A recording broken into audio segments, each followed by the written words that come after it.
नमस्कार, DD news पर हमारे इस खास कार्यक्रम रिपोर्ट एट 10 में आप सभी का बहुत बहुत स्वागत है। मैं हूं आपके साथ गौरव श्रीवास्तव। दिन भर की सारी बड़ी खबरों को समेटे इस कार्यक्रम में पूरे दिन की हर उस खबर की होगी बात जो बनी है सुर्खियां। दिखाएंगे आपको हर बड़ी खबर की जमीनी हकीकत, साथ ही ग्राउंड जीरो पर मौजूद संवाददाता बताएंगे आपको क्या है इन खबरों के मायने। तो आइए शुरुआत करते हैं इस खास शो की और नजर डालते हैं आज की अहम सुर्खियों पर। क्या कहती है आज की सुर्खियां, चलिए हम आपको बताते हैं। सबसे पहली बात करेंगे उत्तराखंड राज्य स्थापना दिवस को लेकर, क्योंकि उसके 25 साल पूरे हुए हैं। प्रधानमंत्री नरेंद्र मोदी ने बधाई दी है। काफी महत्वपूर्ण ये पूरा दौरा प्रधानमंत्री नरेंद्र मोदी का, और क्या कुछ बड़ी बातें निकलकर सामने आई हैं ये हम आपको बताएंगे। इसके बाद बात करेंगे बिहार की। बिहार में थम चुका है चुनाव प्रचार, एनडीए ने किया जीत का दावा। जैसा कि हम जानते हैं कि जो चुनाव प्रचार है वो लगातार यहां थमता हुआ नजर आ रहा है, और ऐसे में तमाम दलों के अपने अपने दावे और वादे हैं। क्या कुछ उसके अंजाम निकलेंगे, जमीनी हकीकत क्या कुछ कहती है, ये हम आपको बताएंगे। तीसरी खबर, प्रचार के बीच पिकनिक मनाने पहुंचे राहुल गांधी। राहुल गांधी की साख हमेशा से दांव पर लगी है, लेकिन अब की बार फिर एक बार वो सुर्खियों में कि आखिर ऐसा क्या हुआ है जिसकी वजह से पिकनिक मनाने के लिए राहुल गांधी निकल पड़े हैं। समाजवादी पार्टी सांसद बर को वंदे मातरम से परेशानी है। किस तरह की परेशानी है, इसकी असल और अहम जो रिपोर्ट है वो हम आपके सामने रखेंगे। इसके अलावा बंगाल में एसआईआर, ममता बनर्जी क्यों परेशान इससे नजर आ रही हैं, ये बहुत अहम है और इस पर भी हमारी पैनी नजर होगी। साथ ही साथ अहम जो तथ्य हैं वो हम आपके सामने रखेंगे। इसके अलावा छठी खबर की बात करें तो गुजरात एटीएस ने आईएसआईएस के 3 आतंकवादी पकड़े हैं, जो अपने आप में बहुत बड़ी बानगी पेश करते हैं और साफ तौर पर टेरर को लेकर जो जीरो टॉलरेंस की नीति अपनाई जा रही है उसको लेकर यह बहुत अहम हो जाता है। इसके अलावा ऑस्ट्रेलिया कैसे पहुंचा रेप का आरोपी आम आदमी पार्टी विधायक, इस खबर पर भी हमारी पैनी नजर है और दिखाएंगे कि ग्राउंड जीरो की रिपोर्ट इस पर क्या कुछ कहती है। इसके अलावा राष्ट्रपति मुर्मू को अंगोला में मिला है गार्ड ऑफ ऑनर। इसके अलावा भी तमाम एमयू साइन हुए हैं और क्या कुछ वहां पर नीतिगत निर्णय भविष्य की रणनीतियों को बनाते हुए नजर आ रहे हैं, यह हम आपको दिखाएंगे। इसके अलावा बात होगी भूटान में जिस तरह से वैश्विक शांति प्रार्थना महोत्सव मनाया जा रहा है, क्या कुछ इसके दूरगामी परिणाम और साफ तौर पर भारत के साथ कितने और ज्यादा संबंध जो है वो प्रगाढ़ होते हुए नजर आएंगे, यह हम आपको बताएंगे। और 10वीं और अहम खबर, फाइट शतरंज विश्व कप में हारकर डी गुकेश यहां से बाहर हुए हैं और यह काफी महत्वपूर्ण खबर अपने आप में हो जाती है खेल से जुड़ी हुई। और ये तमाम जो अलग अलग 10 अहम खबरें हैं इनसे हम आपको रूबरू कराएंगे। तो चलिए शुरुआत करते हैं अपने इस खास शो की और देखते हैं इन खबरों की जमीनी हकीकत क्या कहती है। मोदी ने उत्तराखंड राज्य की स्थापना के रजत जयंती समारोह में शिरकत की। इस अवसर पर प्रधानमंत्री नरेंद्र मोदी ने उत्तराखंड वासियों को राज्य की स्थापना दिवस की बधाई दी। कार्यक्रम को खास बनाते हुए प्रधानमंत्री नरेंद्र मोदी ने इस अवसर पर एक विशेष डाक टिकट भी जारी किया। उत्तराखंड राज्य 25 साल का हो गया। राज्य स्थापना का रजत जयंती समारोह देहरादून के वन अनुसंधान संस्थान में आयोजित हुआ। इस समारोह में शामिल हुए प्रधानमंत्री नरेंद्र मोदी ने गौरवशाली अतीत, सशक्त वर्तमान और सुनहरा भविष्य कॉफी टेबल पुस्तक का विमोचन किया। प्रधानमंत्री ने राज्य निर्माण के लिए बलिदान देने वालों को नमन भी किया। जहां चाह वहां राह, इसलिए जब हमें ये पता होगा हमारा लक्ष्य क्या है तो वहां पहुंचने का रोड मैप भी उतनी ही तेजी से बनेगा। उत्तराखंड का असली परिचय उसकी आध्यात्मिक शक्ति है। उत्तराखंड अगर ठान ले तो अगले कुछ ही वर्षों में खुद को spiritual capital of the world के रूप में स्थापित कर सकता है। प्रधानमंत्री ने कहा कि उत्तराखंड राज्य तेज गति से विकसित भारत निर्माण में हिस्सेदार बन रहा है।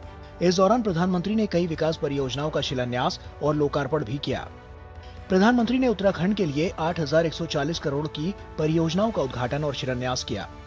इन परियोजनाओं में सोंग बांध पेयजल और जमरानी बांध बहुउद्देशीय परियोजनाओं का शिलान्यास भी शामिल है। साथ ही प्रधानमंत्री ने तकनीकी शिक्षा, ऊर्जा और शहरी विकास परियोजनाओं का भी शुभारंभ किया। प्रधानमंत्री ने कहा कि उत्तराखंड का बजट 1 लाख करोड़ से ज्यादा का हो चुका है। प्रधानमंत्री नरेंद्र मोदी ने प्रधानमंत्री फसल बीमा योजना के अंतर्गत 28,000 से अधिक किसानों के बैंक खातों में 62,000 करोड़ रुपए की सहायता राशि जारी की। उत्तराखंड की अब तक की विकास यात्रा में कई रुकावटें आई हैं, लेकिन भाजपा की मजबूत सरकार ने हर बार उन बाधाओं को पार किया और ये सुनिश्चित किया है कि विकास की गति पर ब्रेक न लगे। उत्तराखंड की धामी सरकार ने जिस गंभीरता से यहां समान नागरिक संहिता को लागू किया, वो दूसरे राज्यों के लिए भी मिसाल है। प्रधानमंत्री मोदी ने कहा कि उत्तराखंड में पर्यटन, संस्कृति और स्थानीय उत्पादों को बढ़ावा देने की जरूरत है। उन्होंने कहा कि राज्य में सड़कों का जाल तेजी से फैल रहा है, जिससे तीर्थ यात्रियों की संख्या भी लगातार बढ़ रही है। प्रधानमंत्री नरेंद्र मोदी ने स्पष्ट कहा कि डबल इंजन की सरकार राज्य के विकास में तेजी के साथ काम कर रही है। राज्य को और ज्यादा विकास करना चाहिए और आने वाले 25 सालों का एक रोड मैप तैयार करके विकास की रूपरेखा खींची जानी चाहिए। कैमरामैन सुनील और अपने सहयोगी उर्मिलेश भट्ट के साथ नीरज सिंह, डीडी न्यूज, देहरादून। पहले आज रैलियों और प्रचार का शोर थम गया है। बिहार में दूसरे चरण के मतदान के तहत 20 जिलों की 122 सीटों पर मतदान होना है। इससे पहले एनडीए और महागठबंधन ने प्रचार में पूरी ताकत झोंक दी है। पिछले एक महीने के सघन चुनावी प्रचार के बाद आखिरकार बिहार में चुनाव प्रचार का शोर अब थम चुका है। दूसरे चरण के 122 सीटों पर मतदान में अब महज 40 घंटे ही शेष बचे हैं। अंतिम दिन सभी प्रत्याशियों ने चुनाव प्रचार में अपनी पूरी ताकत झोंक दी। दूसरे चरण का मतदान 11 नवंबर को होगा। इस चरण में 20 जिलों की 122 विधानसभा सीटों पर मतदान होना है। दूसरे चरण के मतदान के लिए 45,339 मतदान केंद्र बनाए गए हैं। इनमें से 4,109 बूथों को संवेदनशील घोषित किया गया है। इसमें 4,003 बूथ अति संवेदनशील है। इन बूथों पर शाम 4 बजे तक मतदान होगा। मतदान के दौरान कहीं कोई गड़बड़ी ना हो, इसके लिए 4 लाख से अधिक सुरक्षाकर्मी तैनात रहेंगे। एडमिनिस्ट्रेशन के द्वारा आज डिस्पैच सेंटर से जितने मतदान दल हैं उनको सामग्रियां दी गई है। हर एक बूथ पे फोर्स का मैनेजमेंट है। बूथों पर 2-2 वॉलंटियर रखे गए हैं ताकि मतदाताओं को सहूलियत रहे। हम लोगों ने मोबाइल फोन रखने का स्पेशल इंतजाम रखा है। दूसरे चरण के मतदान में 1302 प्रत्याशी चुनावी मैदान में हैं। इनमें 1165 पुरुष उम्मीदवार, 136 महिला उम्मीदवार और एक थर्ड जेंडर भी है। वहीं 3 करोड़ 70 लाख मतदाता दूसरे चरण में मतदान करेंगे। 1 करोड़ 95 लाख पुरुष वोटर हैं, 1 करोड़ 74 लाख महिला वोटर हैं, 4 लाख 4 हजार दिव्यांग वोटर हैं। माना जा रहा है कि बिहार में मतदाता सूची के विशेष गहन पुनरीक्षण के बाद तैयार की गई नई मतदाता सूची और चुनाव आयोग के प्रयासों के चलते पहले चरण में रिकॉर्ड मतदान हुआ। अब बारी दूसरे चरण की है। इस चरण में भी उम्मीद की जा रही है कि बिहार के मतदाता पिछले सभी रिकॉर्ड तोड़ देंगे। सभी दल अपनी अपनी जीत के दावे कर रहे हैं। अब 14 नवंबर को जब मतगणना होगी तो पता चल जाएगा कि बिहार की जनता का जनादेश किस गठबंधन को मिलता है। जब 14 तारीख को मतदान के नतीजे आएंगे तो ये देखना दिलचस्प होगा कि बिहार की जनता ने आखिर किसे अपना आशीर्वाद दिया है। बिहार विधानसभा चुनाव में जहां प्रचार के आखिरी दिन तमाम राजनीतिक पार्टियों ने जमकर प्रचार किया, वहीं कांग्रेस सांसद राहुल गांधी मध्य प्रदेश के पंचमढ़ी में जंगल सफारी करने पहुंच गए। इसके बाद बीजेपी ने उन पर निशाना साधा। बीजेपी ने कहा कि Rahul Gandhi leader of party और लीडर ऑफ पर्यटन हैं। राहुल गांधी मध्य प्रदेश के पंचमढ़ी में कांग्रेस जिला अध्यक्षों की मीटिंग में शामिल होने पहुंचे थे, जहां कांग्रेस कार्यकर्ताओं के साथ जंगल सफारी पर निकल गए। बिहार विधानसभा चुनाव प्रचार के आखिरी दिन कांग्रेस सांसद राहुल गांधी की जंगल सफारी पर विवाद शुरू हो गया है। सभी पार्टियां जहां चुनाव प्रचार में जोर शोर से लगी हुई थी, वहीं महागठबंधन के प्रमुख सहयोगी दल के स्टार प्रचारक जंगल सफारी कर रहे थे। जंगल सफारी पर बीजेपी ने कटाक्ष करते हुए कहा कि राहुल गांधी को बिहार से कोई मतलब नहीं है। बिहार का चुनाव चल रहा है और आप जो है पंचमढ़ी, पंचगनी कहीं कहीं घूम रहे हैं। कभी गोवा नजर आइएगा, कभी वायनाड नजर आइएगा। जनता के साथ आप धोखा करते हैं, झूठ बोलते हैं और इसको जनता बर्दाश्त नहीं करेगी। कांग्रेस के साथ साथ आरजेडी का भी सुपड़ा आपने साफ करने का मन बना लिया है। इस जंगल सफारी से पहले भी बिहार विधानसभा चुनाव के बीच राहुल गांधी अचानक विदेश दौरे पर चले गए थे। वहीं महागठबंधन में शुरू से ही विवादों का दौर चलता रहा है। अभी इन विवादों पर बीजेपी ने महागठबंधन को घेरना कम ही किया था कि राहुल गांधी ने एनडीए गठबंधन को एक और मौका दे दिया। हालांकि चौतरफा हमले के बाद आनन फानन में राहुल गांधी किशनगंज में चुनावी रैली करने पहुंचे, लेकिन तब तक एनडीए इस मुद्दे पर स्कोर पॉइंट कर चुका था। राहुल गांधी जंगल सफारी में व्यस्त रहे। और ऐसे में बीजेपी को एक मौका भी मिल गया महागठबंधन को घेरने का, और इसे बीजेपी ने बखूबी भुनाया भी। अब ऐसे में सवाल ये है सबके जहन में कि 14 नवंबर यानी नतीजे के दिन आखिर कौन बिहार में सत्ता की सवारी करता है और कौन जंगल safari. Manish Kumar, DD news. Party को राष्ट्रगीत वंदे मातरम में भी मजहब नजर आ रहा है। संभल से सांसद जियाउर रहमान बर्क ने कहा है कि वे वंदे मातरम नहीं गाएंगे। उन्होंने इसको मजहब से जोड़ते हुए कहा है कि वे सजदा सिर्फ अल्लाह के सामने ही करेंगे। जब पूरा देश वंदे मातरम की धुन में रमा हुआ है, तब संभल से समाजवादी पार्टी के सांसद जियाउर रहमान वर्ग के वंदे मातरम को लेकर दिए गए बयान ने राजनीतिक हलकों में नया विवाद खड़ा कर दिया है। वर्ग ने कहा कि वो वंदे मातरम नहीं गाते क्योंकि इसके कुछ शब्द उनके मजहब के खिलाफ है। उन्होंने कहा कि ना उनके दादा ने ये गीत गाया, ना वो खुद गाते हैं और इससे उनकी देशभक्ति पर कोई सवाल नहीं उठाया जा सकता। मेरे दादा मोहतरम बट साहब ने हमेशा से मुखालफत की है और कभी उसको नहीं गाया है और न ही मैं गाता हूँ। मैं भी इस चीज़ को कहता हूँ और मैं इस चीज़ से कोई मेरी देशभक्ति पर उंगली नहीं उठा सकता। सपा सांसद ने कहा कि हम एक अल्लाह की इबादत करते हैं और किसी अन्य को सजदा नहीं कर सकते। सपा सांसद वर्ग ने अपने बयान में संविधान और सुप्रीम कोर्ट का हवाला भी दिया। उन्होंने कहा कि यह हमारा संवैधानिक अधिकार है कि हम अपनी धार्मिक मान्यताओं के अनुसार फैसला करें। विवादों में रहना जियाउर रहमान बर्क की आदत सी बन गई है। जहां एक और देश राष्ट्रगीत वंदे मातरम के 150 वर्ष पूरे होने पर जश्न मना रहा है, वहीं जियाउर रहमान बर्क अपने दादा शफीकुर रहमान की राजनीति की लकीर को और आगे बढ़ा रहे हैं। Puneet Sharma, DD news. तो ये तमाम खबरें हमने आप तक पहुंचाई कि क्या कहती हैं इनकी जमीनी हकीकत। एक छोटे से ब्रेक का यहां पर वक्त हो गया, लेकिन ब्रेक के उस पार जब लौटेंगे तो कुछ अन्य खबरों की जमीनी हकीकत से भी आपको रूबरू कराएंगे। छोटा सा ब्रेक ले रहे हैं, जल्द हाजिर होते हैं। आपके घर के खाने में रेस्टोरेंट जैसा स्वाद ले आए MDH का शाही पनीर मसाला। पनीर को क्या मस्त बना डाला। LIC युवा प्रोफेशनल्स के लिए लाए हैं नवजीवन श्री। करें नियमित प्रीमियम का भुगतान, जीवन बीमा का आनंद लें, प्राप्त करें प्रीमियम के प्रतिशत पर गारंटीकृत एडिशंस। अपने वित्तीय लक्ष्यों के अनुरूप मैच्योरिटी पर गारंटीकृत धनराशि पाएं। मौजूदा पॉलिसी धारकों के लिए आकर्षक अतिरिक्त लाभ। आज ही खरीदें। व्यक्तिगत जानकारी के लिए ऑनलाइन अनुरोधों से रहें सावधान। कुछ भी जानकारी देने से पहले जरूर सोचें। कोई भी वैधानिक कंपनी फोन या इंटरनेट पर आपसे निजी जानकारी कभी भी नहीं मांगती। इसलिए ऐसे कॉल या ईमेल आने पर अपनी जानकारी देने से पहले समझदारी दिखाएं और सावधानी बरतें। पता है हेल्थ इंश्योरेंस आपकी फैमिली के लिए कितना जरूरी है? इतना जरूरी है कि भारत सरकार ने इस पे GST पूरी तरह से हटाकर 0 कर दिया है।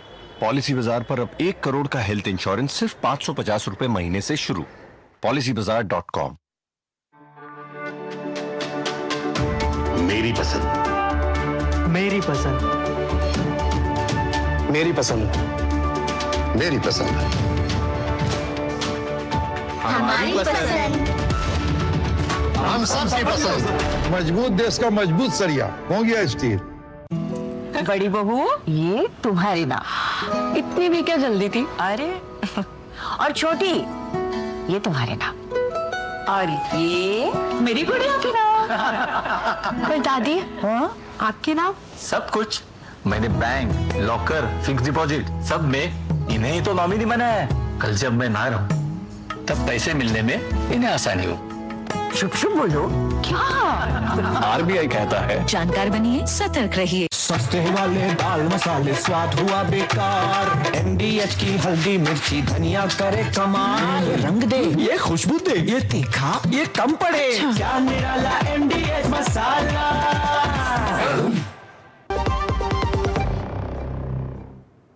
ब्रेक के बाद एक बार फिर से आप सभी का स्वागत है। बात पश्चिम बंगाल की। एसआईआर के मुद्दे को लेकर राजनीति एक बार फिर से वहां पर चरम पर है। ऐसे में ममता बनर्जी सरकार को लेकर साफ तौर पर यह देखा गया है कि घुसपैठियों को बचाने की वो लगातार कोशिश करती हुई नजर आ रही है। ऐसे में बीजेपी ने आड़े हाथों लिया है। क्या कुछ इसकी जमीनी हकीकत है, आइए जानते हैं इस खास रिपोर्ट के जरिए।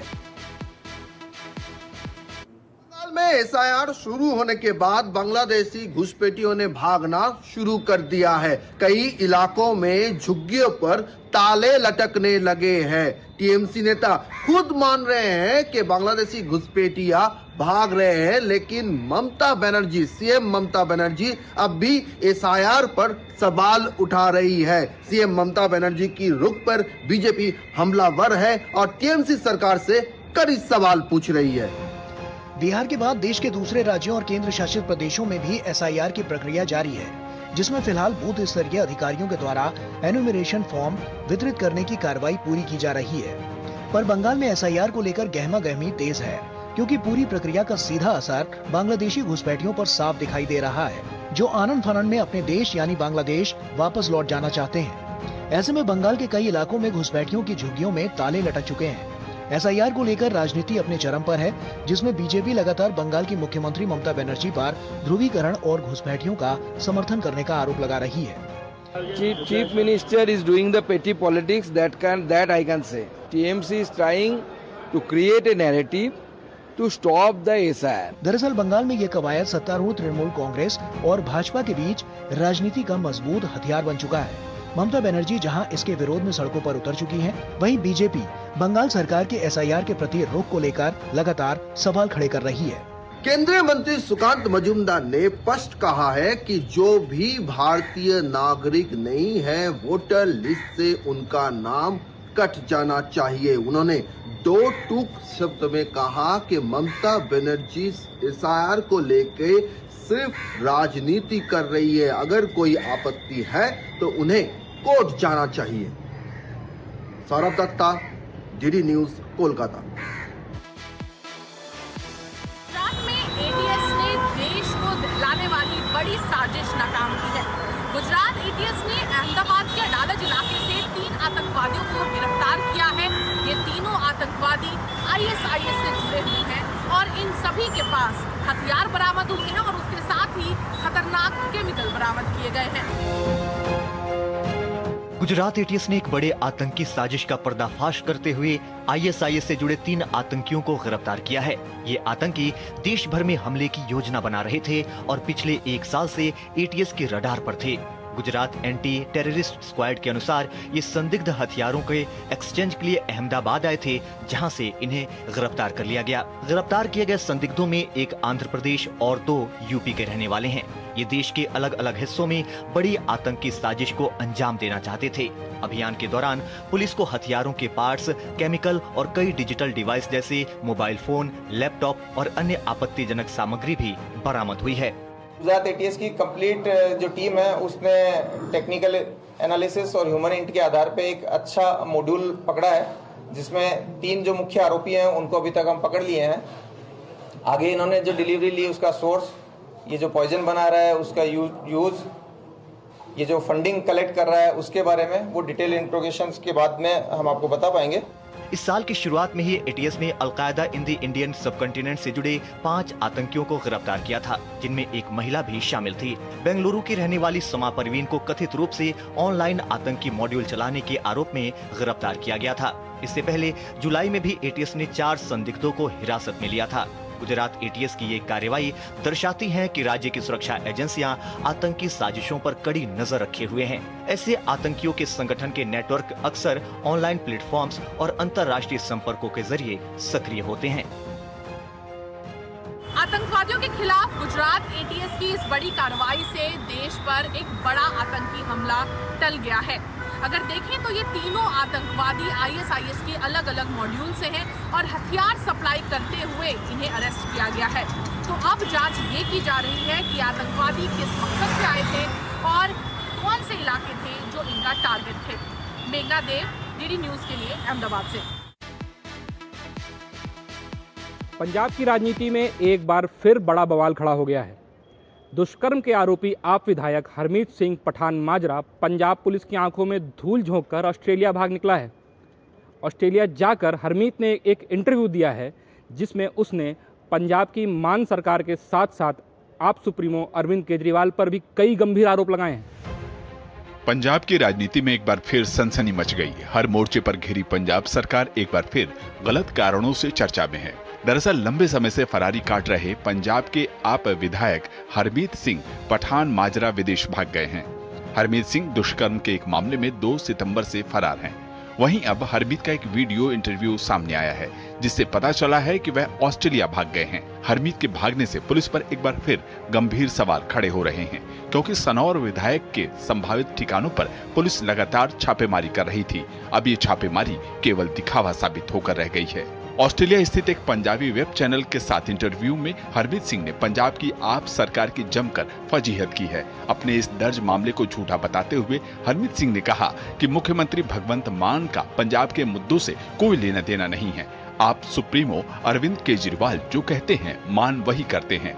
दिल्ली में हारने के बाद आप नेताओं ने पंजाब पर कब्जा कर लिया है और वे इसे उसी तरह से बर्बाद कर रहे हैं। सरकार में विधायकों की कोई औकात नहीं है। उनकी आवाज को दबाने के लिए सरकार ने दुष्कर्म का मुकदमा लिखवाया है। पटियाला जिले के सनौर हलके से विधायक हरमीत सिंह पठान माजरा पर पुलिस ने 1 सितंबर को सिविल लाइंस थाने में दुष्कर्म, धोखाधड़ी, आपराधिक धमकी के आरोप में मामला दर्ज किया था। पठान माजरा पूर्व में राज्य में आई बाढ़ के दौरान राहत और बचाव कार्यों में असफलता को लेकर अपनी ही सरकार पर हमलावर रहे हैं।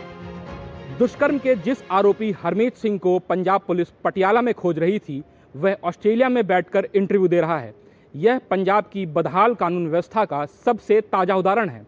दूसरी ओर पंजाब पुलिस हरमीत के खिलाफ अब रेड कॉर्नर नोटिस जारी करने पर विचार कर रही है। लेकिन बड़ा सवाल यह है कि एक आरोपी इतने बड़े कानूनी तंत्र को इतनी आसानी से धोखा देकर देश कैसे छोड़ सकता है।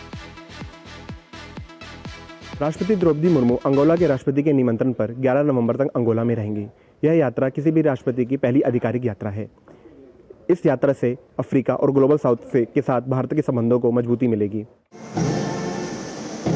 अंगोला की यात्रा पर पहुंची राष्ट्रपति द्रौपदी मुर्मू को अंगोला की राजधानी लुआंडा में गार्ड ऑफ ऑनर दिया गया। इस दौरान अंगोला के राष्ट्रपति जुआओ लोरेंको भी उपस्थित रहे। इसके बाद दोनों देशों के प्रमुखों के बीच द्विपक्षीय वार्ता हुई। राष्ट्रपति मुर्मू ने इस आमंत्रण के लिए अंगोला के राष्ट्रपति लोरेंको को धन्यवाद दिया। राष्ट्रपति द्रौपदी मुर्मू ने अंगोला की 50वें स्वतंत्रता दिवस पर बधाई देते हुए दोनों देशों के बीच गहराते रिश्तों पर जोर दिया। उन्होंने कहा कि दोनों देश कूटनीतिक, आर्थिक और सामरिक संबंधों को बढ़ावा देने पर सहमत हैं। भारत का अफ्रीका के साथ एक विशिष्ट और ऐतिहासिक संबंध है। हम इंडिया अफ्रीका फोरम समिट के ढांचे के अंतर्गत सभी अफ्रीकी देशों विशेषकर अंगोला के साथ साझेदारी के प्रति प्रतिबद्ध है। अंगोला दौरे के पहले दिन दोनों देशों के बीच कई महत्वपूर्ण समझौतों पर हस्ताक्षर किए गए। दोनों देशों ने रिफाइनरी के क्षेत्र में सहयोग पर सहमति जताई। दोनों देशों ने हवाई सेवा समझौते को बढ़ाने पर भी सहमति जताई। मत्स्य पालन और समुद्री कृषि के क्षेत्र में भी समझौते हुए।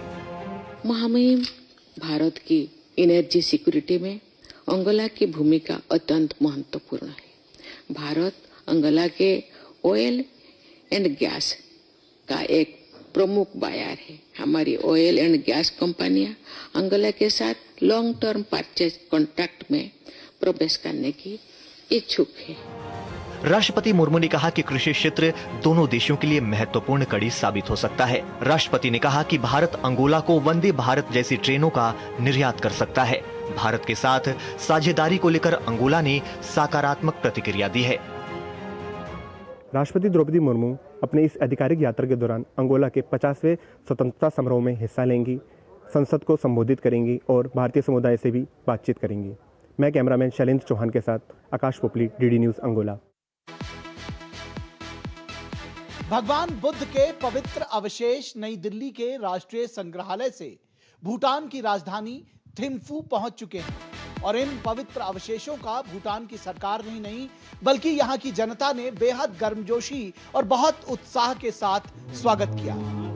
भूटान की राजधानी थिम्पू में वैश्विक शांति प्रार्थना महोत्सव का आयोजन हो रहा है, जिसमें दुनिया भर से हजारों बौद्ध भिक्षु, श्रद्धालु और शांति साधक एकत्रित हो रहे हैं। यह आयोजन आध्यात्मिकता और संस्कृति के एक अनूठे संगम का प्रतीक है, जिसका उद्देश्य सार्वभौमिक सद्भाव और करुणा का संदेश फैलाना है। इस आयोजन में उच्च स्तरीय भारतीय प्रतिनिधिमंडल का नेतृत्व कर रहे केंद्रीय सामाजिक न्याय और अधिकारिता मंत्री डॉक्टर वीरेंद्र कुमार ने इसे दोनों देशों द्वारा साझा किए गए मजबूत सांस्कृतिक और आध्यात्मिक बंधन का प्रतिबिंब बताया है। ये बताता है कि माननीय प्रधानमंत्री जी किस तरह से न केवल संबंधों का निर्वाह करना और राष्ट्रीय स्तर पर जो है ना, अंतर्राष्ट्रीय स्तर पर पड़ोसी राष्ट्रों के साथ में किस तरह से संबंधों को और भी ज़्यादा प्रगाढ़ बनाया जा सकता है। ये आने वाले समय में भारत का और भूटान के रिश्तों को बहुत ज़्यादा गहरा भी बनाएगा और भूटान भी अपने आप को भारत के सबसे नज़दीक समझता है। बौद्ध धर्म को मानने वाले भी इस महोत्सव से बेहद उत्साहित हैं। उनका कहना है कि यह उत्सव वैश्विक शांति का संदेश लेकर आया है। उनका कहना है कि पीएम मोदी ने इस आयोजन को संभव बनाया। ये फेस्टिवल ग्लोबल पीस की मैसेज बढ़ाता है और हम लोग मोदी जी यहाँ पे आके बहुत खुश हुआ है और हम इसका स्वागत करता है। भूटान के प्रधानमंत्री शेरिंग तोब्गे ने इसके लिए भारत सरकार और प्रधानमंत्री नरेंद्र मोदी के प्रति आभार जताते हुए इसे दोनों देशों के बीच गहरी मित्रता और साझा आधिकारिक विरासत का प्रतीक बताया। भूटान के प्रधानमंत्री शेरिंग तोब्गे ने कहा कि भूटान के राजा ने शांति को बढ़ावा देने के लिए इस महोत्सव की रूपरेखा बनाई थी। उन्होंने कहा कि भगवान बुद्ध के पवित्र अवशेष भूटान की यात्रा पर दूसरी बार है। शेरिंग तोब्गे ने कहा कि संस्कृति मंत्रालय और अंतर्राष्ट्रीय बौद्ध परिसंघ का ये सहयोगात्मक प्रयास है। गोवा में जारी शतरंज विश्व कप में एक बड़ा उलटफेर देखने को मिला। मौजूदा विश्व चैंपियन डी गुकेश तीसरे दौर में हारकर प्रतियोगिता से बाहर हो गए हैं। गुकेश को जर्मनी के फ्रेडरिक स्वेड ने शिकस्त दी। वहीं भारत के अर्जुन एरिगेसी, पी हरिकृष्णा और आर प्रगनानंदा चौथे दौर में जगह बनाने में सफल रहे। गोवा में जारी फीडे विश्व कप 2025 में बड़ा उलटफेर देखने को मिला। विश्व चैंपियन डी गुकेश तीसरे दौर का मैच हारकर प्रतियोगिता से बाहर हो गए। गुकेश को जर्मनी के फ्रेडरिक स्वेड ने मात दी। गुकेश ने पहले गेम में काले मोहरों से ड्रॉ खेला था। हालांकि दुनिया के 85वें नंबर के खिलाड़ी स्वेन दूसरे गेम में गुकेश पर जीत दर्ज करने में कामयाब रहे। दुनिया के 9वें नंबर के खिलाड़ी गुकेश को प्रतियोगिता जीतने का प्रबल दावेदार माना जा रहा था, लेकिन उनके हारने से प्रशंसकों को बड़ा झटका लगा है। हालांकि भारत के लिए प्रतियोगिता से अच्छी खबर भी आई जब आर प्रगनानंदा और अर्जुन एरिगेसी अगले दौर में पहुंचने में कामयाब रहे। प्रगनानंदा ने आर्मेनिया के रॉबर्ट होवानिसियान को शिकस्त दी, जबकि अर्जुन ने उज्बेकिस्तान के शमसेद्दीन वोखिदोव को हराया। भारत के पी हरिकृष्णा भी शानदार फॉर्म में नजर आए और उन्होंने बेल्जियम के डेनियल डार्था को हराया। हरिकृष्णा ने पहले गेम में जीत दर्ज की, जिसके बाद डार्था सफेद मोहरों से कुछ खास नहीं कर सके। पहले गेम की हार ही उनके लिए निर्णायक साबित हुई। वहीं बी प्रणव ने लिथुआनिया के स्ट्रेमाविशियस को हराकर अगले दौर में जगह बनाई। मौजूदा विश्व चैंपियन डी गुकेश के हारकर विश्व कप से बाहर होने से भारत के शतरंज प्रेमियों को तगड़ा झटका लगा है। हालांकि भारत में शतरंज प्रतिभाओं की कोई कमी नहीं है। पी हरिकृष्णा, आर प्रगनानंदा और अर्जुन एरिगेसी अगले दौर में पहुंच चुके हैं और अब यही उम्मीद है कि ये भारतीय खिलाड़ी अपना शानदार प्रदर्शन यूं ही जारी रखेंगे। सुचित्रा, डीडी न्यूज़, नई दिल्ली। भारतीय पुशअप मैन के नाम से मशहूर रोहतास चौधरी ने एक नया विश्व कीर्तिमान स्थापित किया है। उन्होंने 1 घंटे में 27 किलो वजन के साथ 847 पुशअप्स मार के अपना नाम Guinness book of world record में शुमार किया है। भारत के पुशअप मैन के रूप में जाने जाने वाले रोहतास चौधरी ने इतिहास रच दिया है। रोहतास चौधरी ने नई दिल्ली के जवाहरलाल नेहरू स्टेडियम में 27 किलो वजन के साथ सर्वाधिक पुशअप्स मारने का Guinness book of world record अपने नाम किया। उन्होंने 1 घंटे में रिकॉर्ड 847 पुशअप्स का नया गिनीज वर्ल्ड रिकॉर्ड सफलतापूर्वक स्थापित किया। इस उपलब्धि के साथ रोहतास ने सीरिया के 820 पुशअप्स के पिछले रिकॉर्ड को तोड़ दिया और गिनीज वर्ल्ड रिकॉर्ड का खिताब भारत को दिलाया। गिनीज की आधिकारिक सत्यापन टीम ने मौके पर ही इस रिकॉर्ड की पुष्टि की, जिससे यह न केवल रोहतास के लिए बल्कि फिट इंडिया मूवमेंट से प्रेरित हर भारतीय के लिए गौरव का क्षण बन गया। रोहतास की इस उपलब्धि पर केंद्रीय युवा कार्यक्रम एवं खेल मंत्री मनसुख मांडविया ने उन्हें बधाई दी। रोहतास चौधरी हमारे इंडिया के पुशअप मैन है। जिन्होंने वर्ल्ड रिकॉर्ड करके देश का गौरव बढ़ाया है। अपने स्वयं की ये विशेष सिद्धि है, उससे प्रेरणा लेके हमारे देश के लाखों युवाओं प्रेरित होके अपने स्वयं की फिटनेस के प्रति अवेयर होंगे। दिल्ली के जवाहरलाल नेहरू स्टेडियम में आयोजित इस कार्यक्रम में रोहतास चौधरी ने 1 घंटे में 27 किलो वजन के साथ सबसे ज्यादा पुशअप्स लगाकर वर्ल्ड रिकॉर्ड बनाया। उन्होंने महज 1 घंटे में रिकॉर्ड 847 पुशअप्स पूरे कर दिखाए, जिससे वहां मौजूद हर कोई दंग रह गया। रोहतास चौधरी ने अपना यह रिकॉर्ड ऑपरेशन सिंदूर और महिला क्रिकेट खिलाड़ियों को समर्पित किया। स्पेन का भी रिकॉर्ड तोड़ा है मैंने, और इंग्लैंड का भी रिकॉर्ड तोड़ा और कनाडा का भी रिकॉर्ड ब्रेक किया है। जीवन में हमेशा वर्ल्ड लेवल का गोल देखना चाहिए, उसके पे काम करना चाहिए, उसको अचीव करना चाहिए। रोहतास फिट इंडिया के प्रतीक हैं और उन्होंने ये रिकॉर्ड बनाकर पूरे विश्व में भारत का मान बढ़ाया है। रोहतास चौधरी ने अपना ये रिकॉर्ड ऑपरेशन सिंदूर के दौरान सूरवीरता दिखाने वाले सशस्त्र बलों को और साथ ही महिला क्रिकेट खिलाड़ियों को समर्पित किया है, जिन्होंने हाल ही में वर्ल्ड कप जीता था। दिल्ली से कैमरा पर्सन प्रवीण शर्मा के साथ मैं मोहित शुक्ला, दूरदर्शन न्यूज। तो देश दुनिया की तमाम अहम खबरों को समेटे रिपोर्ट एट 10 में फिलहाल अभी के लिए इतना ही। हमारी पूरी टीम को दीजिए इजाजत। आप बने रहिए डीडी न्यूज के साथ।